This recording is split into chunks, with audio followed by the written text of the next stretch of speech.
சிம்ம ராசி ராகு தசை இந்த 2025 பெயர்ச்சியாகக்கூடிய சனி பகவான் கும்பராசியிலிருந்து மீன ராசிக்கு பெயர்ச்சியாகிறார். மார்ச் 29, 2025. இந்த சனி பெயர்ச்சியானது சிம்ம ராசிக்கு அஷ்டம சனியாக வருது. இப்போ அஷ்டம சனியாக வரக்கூடிய சனி பகவான் ராகு தசை நடக்கக்கூடிய நபர்களுக்கு என்ன பலன்களை கொடுக்கும்? நல்ல பலன்களை கொடுக்குமா, இல்லை கஷ்டமான பலன்களை கொடுக்குமா? ஏன்னா அஷ்டம சனி, 7 சனியாக இருந்தால் கூட பொங்கு சனி, அதாவது 2வது சுற்று, முதல் சுற்று, 3வது சுற்றுன்னு இருக்குது. அதில் என்னென்ன பிரச்சனைகளை கொஞ்சம் பிரித்து சொல்லலாம், நல்லது கூட கொஞ்சம் பிரித்து சொல்லலாம். ஆனால் அஷ்டம சனியில் எதையுமே பிரித்து சொல்ல முடியாது. நன்மையும் தீமையும் கலந்தே இருக்கும். எப்போ எது நடக்குன்னு சொல்ல முடியாது. அது தசைகளுக்கு ஏற்ற மாதிரி. உங்களுக்கு தசைகள் யோக தசைகளாக இருந்தால் ஓரளவுக்கு யோக பலன்களை கொடுத்து கெடு பலன்களை கொடுப்பார். அவயோக தசைகளாக இருந்தால் கெடு பலன்கள் அதிகம். இப்படி தான் நம்ம எடுத்துக்கணும். இந்த சிம்ம ராசியில் வரக்கூடிய 3 நட்சத்திரக்காரர்களுக்கு எந்த வயதில் இந்த ராகு தசை வரும்? மக நட்சத்திரக்காரர்களுக்கு கேதுவோட நட்சத்திரம் இது. தசா காலங்கள் 7 வருடம். 7 வருடத்தில் ஒரு 5 வருடம் நம்ம கணக்கு எடுத்துக்கிட்டோன்னு வச்சிங்களேன். 5 வயசு வரைக்கும் கேது தசை, அதன் பிறகு சுக்கிர தசை 20 வருடம். 20 வயசுக்கு பிறகு 6 வருடம் சூரிய தசை. இப்போ 25 + ஒரு 6 31. 31க்கு மேலே 41 வயசு வரைக்கும் சந்திர தசை. சந்திர தசை முடிஞ்சு செவ்வாய் தசை 7 வருடம், 48 வரைக்கும். அப்போது 48லிருந்து 66 வயசு வரைக்கும் 18 வருடங்கள் ராகு தசை மக நட்சத்திரக்காரர்களுக்கு. இதே பூரம், இந்த பூர நட்சத்திரத்துக்கு முழுமையான 4 பாதங்களை கொண்டது. 20 வருடங்கள் தசாபுத்தி இருப்பு. 20 வருடத்தில் நம்ம எப்படி அதை பிரிக்கணும், எந்த வயதில் என்ன தசை நடக்கும் அப்படின்ட்டு. இப்போ முதல் பாதமாக வந்தீங்கன்னா ஒரு 16 வருடங்கள் தசாபுத்தி இருப்பு இருக்குன்னு வச்சுப்போம். 16 + ஒரு 6னா 22 சூரிய தசை, 32 சந்திர தசை, அது வரைக்கும் 39 வரைக்கும் செவ்வாய் தசை. இப்போ 40 வயசு கூட வச்சிங்களா. 40 to 58 வரைக்கும் உங்களுக்கு ராகு தசை நடப்பில் வந்துடும். 4ஆம் பாதம் கொண்ட நபர்களுக்கு, அதாவது பூர நட்சத்திரம் 4ஆம் பாதம் அப்படின்னாக்கா ஒரு 3 வருடம் இருக்கலாம், இல்லை 4 வருடம் இருக்கலாம். 4 வருடங்கள் தசாபுத்தி இருப்பு வச்சுக்கிட்டா கூட 4 + ஒரு 6 சூரிய தசை 10. 20 வயசு வரைக்கும் சந்திர தசை, அது ஒரு 10. 20 to 27 வரைக்கும் செவ்வாய் தசை. 27 ஒரு 18 அப்படின்னாக்கா 45. 45 வயசு வரைக்கும் இந்த ராகு தசை நடைமுறைக்கு வரும். எதுலன்னாக்கா பூர நட்சத்திரம் 4ஆம் பாதம் கொண்ட நபர்களுக்கு 27, 28 வயசுலேருந்து 45 வயசு வரைக்கும் இந்த ராகு தசை நடைமுறைக்கு வரும். இந்த வயது காலத்தை மட்டும் பார்த்துங்க. அதே மாதிரி உத்திர நட்சத்திரம் 5 வருடம் சூரிய தசை நடப்பில் வந்தால் கூட பிறகு 10 வருடங்கள் சந்திர தசை 15, 15 + ஒரு 7 செவ்வாய் 22. 22 வயசுலேருந்து 40 வயசு வரைக்கும் ராகு தசை. அப்போது 22 வயசுலேருந்து இந்த 3 நட்சத்திரக்காரர்களுக்கும் 22 வயசுலேருந்து 66 வயசு வரைக்கும் 67, 68 வரைக்கும் இந்த ராகு தசை நடப்பில் வரும். அதாவது 66 வயசு வரைக்கும். இப்போ வயது ரீதியாக ஒரு 22லேருந்து 30, 32 வரைக்கும் ஒரு பலன்கள், 32க்கு மேலே 66 வரைக்கும் ஒரு பலன்கள்.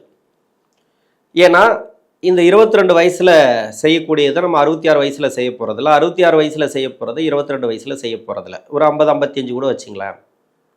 இந்த தசா காலங்கள் இப்போ 22 வயசில் இருக்கக்கூடிய நட்சத்திரம், அதாவது உத்திர நட்சத்திரக்காரர்களுக்கு 22 வயசுலேருந்து ஒரு 30, 31 வரைக்கும். அப்படி இல்லை பூர நட்சத்திரம் 4ஆம் பாதம் கொண்ட நபர்களுக்கும் இந்த வயசில் ராகு தசை வரும். இந்த ராகு தசை என்ன பண்ணும்? அஷ்டம சனிக்கு. அஷ்டம சனினாவே சொல்லவே தேவையில்லை. அந்த அளவுக்கு இப்போ பயங்காட்டி வச்சுருப்பாங்க. உங்களுக்கு அஷ்டம சனி வருது, சனி பயிற்சி ரொம்ப மோசமாக இருக்கும், கடுமையாக இருக்கும். ஓகே, நான் ஒத்துக்கிறேன். இது தசாபுத்தி ரீதியாக என்ன மாதிரியான பலன்களை கொடுக்கும்? ஏன்னா அஷ்டம சனி அப்படின்றதுனால. இப்போ வெளிநாடு வேலைவாய்ப்புக்காக நீங்கள் ட்ரை பண்ணுறீங்கன்னு வச்சுக்கலாம். படிப்பெல்லாம் முடிச்சுட்டு வெளிநாடு வேலைவாய்ப்புகள் கிடைக்கும். ஆனால் அவயோக தசையாக இருந்தால் கொஞ்சம் கஷ்டத்தை கொடுத்து தான் வெளிநாடு போகிற மாதிரி இருக்கும். இப்போ ஒரு சில பேருக்கு பணம் கட்டி ஏமாறக்கூடிய சூழ்நிலைகள் வரும். பணம் கட்டுறதை பார்த்து கட்டுங்க. இப்போ அஷ்டம சனி ஆரம்பிச்சிச்சுன்னாவே இந்த 2.5 வருடமும் சனியோடைய பிடி தான். அவர் என்ன கொடுக்குறாரோ அதான். அஷ்டம சனி வரைக்கும் உங்களுடைய சுய ஜாதகத்தில் சனி பகவான் அவருக்கு நீங்கள் என்ன வேலை கொடுத்துருக்கீங்களோ அதை செய்ய வரார். அதை செய்வார். அஷ்டம சனி முடிச்சுட்டு கிளம்பிடுவார். இந்த 2.5 வருஷம் மட்டும்தான் நீங்கள் அவரை கேள்வி கேட்க முடியும். அவர்கிட்ட நீங்கள் எதையுமே எதிர்பார்க்க முடியும். இதன் பிறகு எதையும் எதிர்பார்க்க முடியாது. அஷ்டம சனி முடிஞ்சுன்னா அவருக்கும் உங்களுக்கு சம்மந்தமே கிடையாது. அதோட 9ஆம் இடத்துல இதை தருவார், 10ஆம் இடத்துல இதை தருவாரெல்லாம் அது தசா புத்தி பலன்கள். இந்த அஷ்டம சனியில் சனி என்ன கொடுப்பார்? ராகு தசைக்கு. பொதுவாக ராகு அப்படிங்கிறது யார்? உங்கள் சுய ஜாதக அடிப்படையில் இந்த லக்னத்துக்கு யோகம் செய்வாரா செய்ய மாட்டாரா அப்படின்னு நம்ம பிரித்து ராகுக்கு மட்டும் நம்ம சொல்லவே முடியாது. அது உங்கள் சுய ஜாதகத்தில் இருக்கக்கூடிய அமைப்பை பொறுத்து, ராகு இருக்கிற இடத்த பொறுத்து. இப்போ இந்த லக்னத்துக்கு இதே லக்னமாக வச்சுக்கிங்களேன். இந்த லக்னத்துக்கு இந்த ராசிக்கு ரெண்டுமே எங்கே இருந்தால் யோகம் இந்த ராகு செய்வார். 2ஆம் இடத்துல புதனிடம் அவரோட வீட்டில் இருந்தால் நல்ல பலன்களை கொடுப்பார். செவ்வாயோட வீடு 4ஆம் இடம் 9ஆம் இடம் அந்த இடத்துல இருந்தால் நல்ல பலன்களை கொடுத்துருவார். அதே குருவுடைய வீடு 5ஆம் இடம் 8ஆம் இடம், ஆனால் 8ல் இருக்கக்கூடாது. 8ல் இருந்தால் கூட வீடு கொடுத்த கிரகம் ஒரு நல்ல சுபகிரக நட்சத்திரம் மாரி ராகுவுக்கு மறையாமல் இருந்தால் சிறப்பு. ஆனால் அஷ்டம சனியில் சிறப்பு கிடையாது. ஏன்னா அஷ்டமாதிபதி தசை மாறியாது. இப்போ கஷ்டங்களை கொடுக்கும். இப்போ செவ்வாயோட வீட்டில் இருந்துச்சுன்னா 4ஆம் இடத்துல இருந்தாலும் பிரச்சனை கொடுக்கும். பாக்கியஸ்தானத்தில் இருந்தால் கொடுக்காது. அதே மாதிரி குருவோட வீட்டில் இருந்தால் 8ஆம் இடத்துல இருந்துச்சுனாக்கா ராசிக்கு அந்த இடத்துலேருந்து தசை பண்ணிச்சுனாக்கா இந்த ராகு பகவான் பிரச்சனைகளை கொடுக்கும். வேலை ரீதியாக, பொருளாதார ரீதியாக, உடல்நல ரீதியாக, திருமண ரீதியாக எல்லாத்துலேயும் பிரச்சனைகளை வரும். உங்கள் சுய ஜாதக அடிப்படையில் உங்கள் சுய ஜாதகத்தில் என்ன பாவத்துக்கு கெடுபலன்கள் செய்யக்கூடிய அமைப்பில் வராரோ சனி. அது மட்டும் இல்லாமல் குரு, செவ்வாய், சுக்கிரன் இந்த 3 கிரகங்கள் தொழில் சாணாதிபதி. உங்கள் லக்னத்துக்கு தொழில் சாணாதிபதி.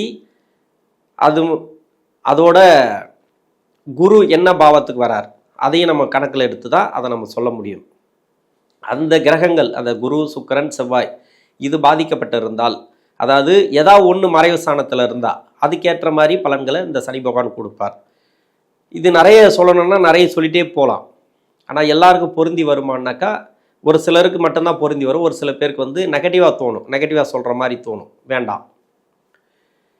இது மாதிரியான இடங்களில் இருந்து தசை பண்ணிச்சுனாக்கா இந்த வீட்டுக்கு யோகம் செய்யக்கூடிய இடத்துலேருந்து தசை பண்ணிச்சுன்னா யோகத்தை கொடுக்கும். அதுலேயும் செவ்வாயோட வீடுன்னா 4ஆம் இடத்துல இருந்து தசை பண்ணால் இப்போ அஷ்டம சனி ப்ராப்ளம். குருவோட வீடு 8ஆம் இடத்துலேருந்து இந்த ராகு பகவான் தசை பண்ணால் இப்போ அஷ்டம சனி ப்ராப்ளம். அது மாதிரி தான் எடுத்துக்கணும்.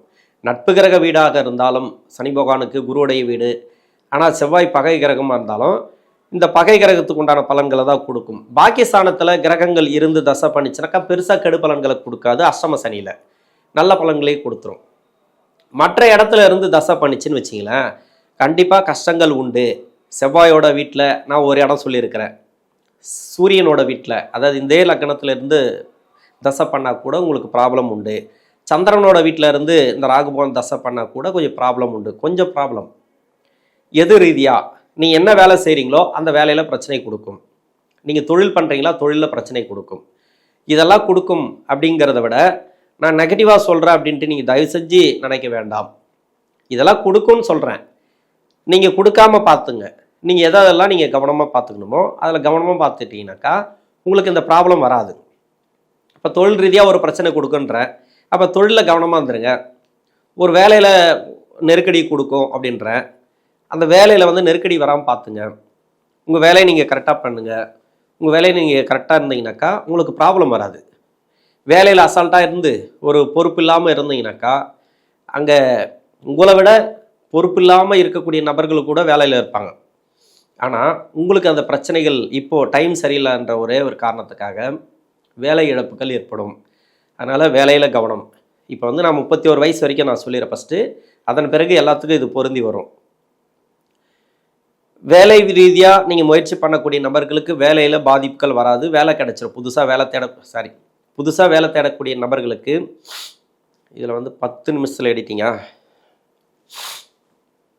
புதுசாக வேலை தேடக்கூடிய நபர்களுக்கு வேலை வாய்ப்பு கொடுத்துரும். வேலை ரீதியாக நல்ல ஒரு முன்னேற்றம் உண்டு. வேலையில் அழுத்தம் வைக்கும். எப்படியும் வேலை ரீதியாக ஃப்ரெஷர் இருக்கும். அதனால் பெண்களுக்கு பொதுவாகவே சொல்லணும் அப்படின்னாக்கா மன அழுத்தங்கள் வேலை ரீதியாக அழுத்தங்களை கொடுக்கும். திருமணம் பண்ணுறீங்க, இந்த ராகு தசை எங்கே இருந்தாலும் சரி திருமணத்தை கொஞ்சம் தள்ளி வைக்கிறது நல்லது. திருமண ரீதியாக உங்களுக்கு ப்ராப்ளத்தை கொடுக்கக்கூடிய காலம். திருமணத்தில் நிறைய நெருக்கடிகள் இந்த டைமில் உண்டு. எப்படி பார்த்தாலும் இந்த திருமணம் அப்படிங்கிறது அஷ்டம சனியில் பண்ணிங்கன்னா உங்களுக்கு நெகட்டிவாக தோணும். நெகட்டிவான பலன்களை தான் கொடுக்கும். பயங்காட்டில் உங்கள் சுய ஜாதகத்தில் நல்ல இடத்துலேருந்து தசை பண்ணால், அதாவது சனி பகவானுக்கு நட்பு கிரக வீட்டிலேருந்து தசை பண்ணால் உங்களுக்கு ப்ராப்ளம் பெருசாக வராது. அதே உங்கள் லக்னத்துக்கு யோகம் செய்யக்கூடிய வீட்டில் இருந்து வேறு எந்த லக்னமாக இருந்தாலும் சரி, அந்த லக்னத்துக்கு யோகம் செய்யக்கூடிய வீட்டில் இருந்து இந்த ராகு பகவான் தசை பண்ணாலும் அந்த யோகம் செய்யக்கூடிய வீடு, அந்த யோகம் செய்யக்கூடிய வீட்டதிபதி சனி பகவானுக்கு பகை கிரகமாக இருந்தால் கூட உங்களுக்கு திருமண வாய்ப்புகளை கொடுத்துரும், இல்லைன்னு சொல்லலை. ஆனால் உங்களுக்கு பொருத்தமில்லாத ஜாதகங்களை வந்து இணைக்கும், நெகட்டிவான ஜாதகங்கள் இணைக்கும். அப்போது கல்யாணம் நடந்து ஒரு 2-3 வருஷத்துக்கு கொஞ்சம் நெருக்கடிகளை அனுபவிக்கிற மாதிரி வரும். அதனால் உங்கள் சுய ஜாதகத்தை செக் பண்ணிவிட்டு நீங்கள் திருமணம் பண்ணுறது நல்லது. இன்னொன்று என்னென்னு கேட்டிங்கன்னா, திருமணம் வயசு இருந்துச்சுனாக்கா கொஞ்சம் தள்ளி வைங்க. இல்லைன்ற பட்சத்தில் கொஞ்சம் அலசி ஆராய்ஞ்சு பார்த்து நீங்கள் திருமணம் பண்ணுறது நல்லது. பெண்களுக்கு வந்து எப்பவுமே அது விட்டு வைக்க மாட்டாங்க, எப்படியா திருமணம் பண்ணின்னு நினைப்பாங்க. அது பார்த்து பண்ணுங்க. 31 to 66 வரைக்கும் உங்கள் சுய ஜாதகத்தில் உங்கள் லக்னத்துக்கு எந்த லக்னமாக இருந்தாலும் சரி, அந்த லக்னத்துக்கு சூரிய சந்திர வீடு, அதில் செவ்வாய் வீடு, இதெல்லாம் சனி பகவானுக்கு பகை கிரக வீடு. இந்த ராகு அங்கேருந்து தசை பண்ணிச்சுன்னா கொஞ்சம் கஷ்டத்தை கொடுக்கும். கொஞ்சம் சொல்கிறது நான் கொஞ்சம் கம்மியாக தான் சொல்லியிருக்கிறேன். ஏன்னா அஷ்டம சனி ஏற்கனவே உங்களுக்கு கஷ்டத்தை தான் கொடுத்துன்னு இருக்கும். உங்கள் லக்னத்துக்கு அவயோகராக வந்தால் இந்த ராகு பகவான் கஷ்டங்கள் கொடுக்கக்கூடிய இடமா வந்துச்சுனாக்கா அந்த கஷ்டங்களை இந்த சனி பகவானும் சேர்த்து கொடுக்கும். அது நட்பு கிரக வீடாக இருந்தால் சிறப்பு. அதாவது சனி பகவானுக்கு பகை கிரகம் வீடு இருந்தால் கொஞ்சம் கஷ்டத்தை கொடுக்கும். நட்பு கிரக வீடாக இருந்தால் அவயோகம் செய்யக்கூடிய கிரகம், அதாவது யோகம் செய்யக்கூடிய கிரகம் இந்த ராகு பகவானுக்கு மறைவு ஸ்தானங்களில் இருந்தால், அந்த இடத்துல இந்த ராகு பகவான் இருந்து வீடு கொடுத்த கிரகம் மறைவு ஸ்தானத்தில் இருந்தால் அதுவும் அவயோகம் செய்யக்கூடிய கிரகமாக மாறிடும். உங்களுக்கு நிறைய புரியாது, இருந்தாலும் நீங்கள் தெளிவாக இன்னொரு முறை ப்ளே பண்ணி பார்த்தீங்கன்னா உங்களுக்கு புரியும். அது மாதிரியான அமைப்பில் இருக்கும்போது கெடுபலன்களை இந்த சனி பகவானும் சேர்த்து செய்யும். குறிப்பாக இதை விட சனியுடைய வீட்டில் இருந்தால் ரொம்ப கவனமாக இருக்கணும். மற்ற எங்கே இருந்து தசை பண்ணாலும் நீங்கள் பெருசாக கவலைப்பட தேவையில்லை. சனி பகவானுடைய வீட்டில் இருந்து இந்த ராகு பகவான் தசை பண்ணுச்சுன்னா, சந்திரன் சூரியன் வீட்டில் இருந்து தசை பண்ணுச்சுன்னா, இந்த 2 இடங்கள்ல இருந்து தசை பண்ணுச்சுனாக்கா ரொம்ப கவனமாக இருக்கணும் இந்த காலகட்டங்களில். அதாவது தொழில் ரீதியாக நிறைய ஏற்ற இறக்கங்கள் வரும். இப்போ கிளைண்ட் வராங்கனாக்கா அந்த கிளைண்ட்டில் வந்து நிறைய பேர்கிட்ட வந்து உங்களை விட்டு பிரியறதுக்கான வாய்ப்புகள் அதிகமாக கொடுக்கும். நான் அதிகமான நெகட்டிவான பலன்கள் சொன்னது வந்து சனி பகவானுடைய வீடு. ஏன்னா இந்த ராசிக்கு சனி பகவானுடைய வீட்டில் இருந்தால் அந்த அளவுக்கு நன்மைகள் செய்யாது இந்த ராகு பகவான். ஏற்கனவே நன்மை செய்யாது, ஏற்கனவே கடன் பிரச்சனையில் இருப்பீங்க. நீங்கள் வந்து ராகு தசை என்னைக்கு ஆரம்பிச்சதோ அன்னைக்குலேருந்தே ப்ராப்ளத்தில் இருப்பீங்க. முன்னாடி 12 வருஷம் நல்ல பலன்கள் கொடுத்துரும், பின்னாடி 6 வருடம் கெடு பலன்கள் கொடுத்துரும், இல்லை நல்ல பலன்கள் கொடுத்துருங்கிறது வேற. இந்த சனியுடைய வீட்டில் இருந்து தசை பண்ணும்போது அஷ்டம சனி வந்தாலோ 7 சனி வந்தாலோ நிறைய கடுமையான கெடுபலன்கள் உண்டு. எது சார்ந்து அப்படின்னாக்கா, இப்போ வேலை இழப்புகளை கொடுக்கும், கணவன் மனைவிக்குள்ள பிரச்சனைகளை கொடுக்கும், நிறைய பசங்க வழியில் பாதிப்புகளை கொடுக்கும், மணி லாக் ஆகும். இப்போ செவ்வாய் இவரோட இருக்கிற இடத்துல இருக்கு இல்லையா, இப்போ பேச்சாகக்கூடிய இடத்துலேருந்து பார்க்கக்கூடிய இடத்துல சனி பகவான் 3 பார்வை 3, 7, 10 அந்த பார்வை செய்யக்கூடிய இடங்களில் செவ்வாய் இருந்துச்சுனாக்கா மணி லாக் ஆகும். அஷ்டம சனியில் மணி லாக் ஆகும். அது மட்டும் இல்லாமல் செவ்வாயோட வீட்டில் இருந்து தசை பண்ணும்போதும் செவ்வாய் சம்மந்தப்பட்டாலோ, இந்த சனி பார்க்கக்கூடிய இடங்களில் சனி செவ்வாய் சம்மந்தப்பட்டாலோ, இல்லை உங்கள் சுய ஜாதகத்தில் சனி செவ்வாய் சேர்ந்திருந்தாலோ, இந்த தசைங்கிறது அவயோக தசையாக இருந்தால் மணி லாக் ஆகும். யோக தசையாக இருந்தால் ஒரு சில பணங்கள் வரும். அதாவது பணங்கிறது கொடுத்த பணம் வரும். அப்படி இல்லை ப்ராப்பர்ட்டி ரீதியாக ஒரு சேல், அது கூட பார்த்தீங்கன்னாக்கா அந்த ப்ராப்பர்ட்டி ரொம்ப லோ ப்ரைஸுக்கு தான் விற்பீங்க, வேறு வழி இல்லாமல் தான் விற்பீங்க. அது மாதிரி எப்படியாவது இந்த ப்ராப்பர்ட்டி சேல் ஆனால் போதும், எப்படியாவது இந்த பணம் வந்தால் போதும், ஒரு வட்டிக்கு விட்டுருப்பீங்க, வட்டி இல்லாமல் அசல் மட்டும் வந்தால் போதும். இப்படி தான் இந்த பணம் வந்து குறைவாக தான் வரும். ரொம்ப நெருக்கடி கொடுத்து தான் வரும். அதாவது நல்ல தசையாக இருந்தால், யோக தசையாக இருந்தால், யோக நட்சத்திரம் ஏறி தசை நடத்தினால் செவ்வாய், அதாவது ராகு, இந்த தசைக்கு சனி பார்க்கக்கூடிய இடத்துல செவ்வாய் இருந்தாலோ, சனி சம்மந்தப்பட்டாலே போதும். உங்கள் சுய ஜாதகத்தில் சனி செவ்வாய் பார்வை இல்லைன்னா சேர்க்கை அது மாதிரி இருந்துச்சுனாக்கா, யோக ஜாதகமாக இருந்தால், அதாவது யோக தசையாக இருந்தால் பண வரவுகள் கொடுக்கும், வேலை வாய்ப்புகளை முன்னேற்றம் கொடுக்கும், தொழிலில் கொஞ்சம் வளர்ச்சி ரொம்பலாம் எதிர்பார்க்க முடியாது. அதே அவயோகம் செய்யக்கூடிய தசையாக இருந்தால் மணி லாக்காக வருது, கொடுத்த பணம் வராமல் இருக்குது, கோர்ட்டு கேஸு வழக்குகள் இது மாதிரி வரத்துக்கான வாய்ப்புகளை அதிகமாக கொடுக்கும். 2 விஷயம்தான் சொல்லியிருக்கிறேன். யோக தசையாக இருந்தால் அப்படி, அவயோக தசையாக இருந்தால் அப்படி, அது மாதிரி அமைப்புகளை கொடுக்கும். இப்போது உடல்நல தொந்தரவுகளை ஒரு சில பேர் கொடுக்கலாம். நோய் நொடி பிரச்சனைகள், நெடுந்தூர பயணங்களை இந்த காலகட்டங்களை தவிர்ப்பது நல்லது. நீங்கள் ஒரு மாச சம்பளத்தில் இருக்கிறீங்கனாக்கா அந்த வேலையில் ப்ராப்ளம் வராமல் பார்த்துங்க. உங்கள் வேலையை நீங்கள் பார்த்துட்டே இருங்க. ஒன்று. இன்னொன்று வந்து பார்த்தீங்கன்னாக்கா, ப்ரொமோஷனோ இல்லை சம்பள உயர்வோ எதிர்பார்க்காதீங்க. எதிர்பார்த்தீங்கன்னா கிடைக்காது. நீங்கள் சாதாரணமாக உங்கள் வேலையை பார்த்துட்டு இருந்தாலே ஆட்டோமேட்டிக்காக உங்கள் எக்ஸ்பீரியன்ஸுக்கும் உங்களுடைய உழைப்புக்கும் அந்த ஊதிய உயர்வு, அதில் அதை ப்ரொமோஷனுங்கிறது எல்லாமே கிடைக்கும். நீங்கள் எதிர்பார்த்தீங்கன்னா, நீங்கள் போய் கேட்டிங்கன்னா, ஒரு அப்ளிகேஷன் போட்டிங்கன்னா எல்லாமே ரிஜெக்ட் ஆகும். அதனால் எதிர்பார்ப்புகளை கம்மி பண்ணிக்கங்க. தொழிலில் நல்ல ஒரு மாற்றத்தை எதிர்பார்க்கணும் அப்படின்னா பெருசாக ஒரு முதலீடுகளை வேண்டாம். ஆல்ரெடி கடன் வாங்காமல் பண்ண முடியாதுன்னு ஒரு சில பேர் இருப்பாங்க. கொஞ்சமாக கடன் வாங்கி பண்ணுங்கள். யாரையும் நம்பி பணம் வெளியே கொடுக்காதீங்க. நீட்டாக நீங்கள் பண்ண வேண்டிய வேலையை வந்து நீங்களாக இறங்கி உங்களுடைய உழைப்புக்கு பண்ணிங்கனாக்கா, இந்த ராகு தசை அப்படிங்கிறது இந்த அஷ்டம சனி காலகட்டத்தில் நல்ல பலன்களை கொடுக்கும். நன்றி.